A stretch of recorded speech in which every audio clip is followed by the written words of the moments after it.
바울은 복음과 율법을 어떻게 보는가? 바울의 복음과 율법 관점. 바울은 복음과 율법의 관계를 복잡하고 다면적으로 이해했습니다. 그의 견해는 여러 서신에서 다양한 방식으로 표현되며 종종 오해를 불러일으키기도 합니다. 1점.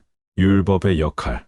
바울은 율법이 다음과 같은 역할을 한다고 보았습니다. 죄를 드러내는 거울 율법은 인간의 죄악함을 드러내고 하나님의 심판 아래 있음을 보여줍니다. 로마서 3장 20절. 죄악함을 인지하게 하는 도구, 율법을 통해 인간은 자신의 죄악함을 인지하고 하나님의 은혜의 필요성을 절감하게 됩니다. 로마서 7장 7절부터 12절까지 그리스도를 향한 인도자 율법은 인간을 그리스도를 믿는 믿음으로 인도합니다. 갈라디아서 3장 24절. 성도의 삶을 위한 기준 율법은 그리스도를 믿는 자들의 삶을 위한 기준과 지침 역할을 합니다. 로마서 8장 4절. 2점.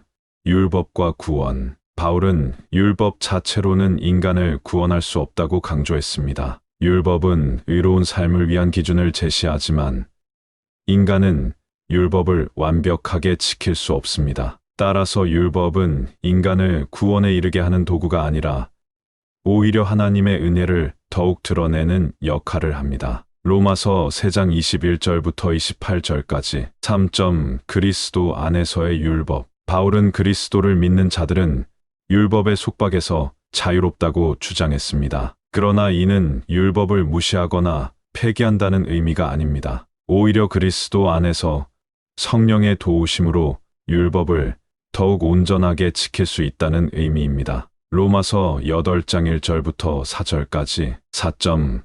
바울의 견해에 대한 논쟁. 바울의 율법 관점은 종종 오해를 불러일으키기도 합니다. 어떤 사람들은 바울이 율법을 완전히 부정한다고 주장하기도 하고 다른 사람들은 율법을 여전히 중요시한다고 주장하기도 합니다. 하지만 바울의 견해는 율법과 복음의 관계를 균형 있게 이해하려는 노력이라고 볼 수 있습니다. 그는 율법 자체로는 인간을 구원할 수 없지만 하나님의 은혜를 더욱 드러내는 역할을 한다고 믿었습니다. 또한 그리스도 안에서 성령의 도우심으로 율법을 더욱 온전하게 지킬 수 있다고 주장했습니다. 5점. 결론. 바울의 복음과 율법 관점은 복잡하고 다면적입니다. 그의 견해를 정확하게 이해하기 위해서는 그의 서신을 주의 깊게 읽고 율법과 복음의 관계에 대한 다양한 해석을 고려해야 합니다.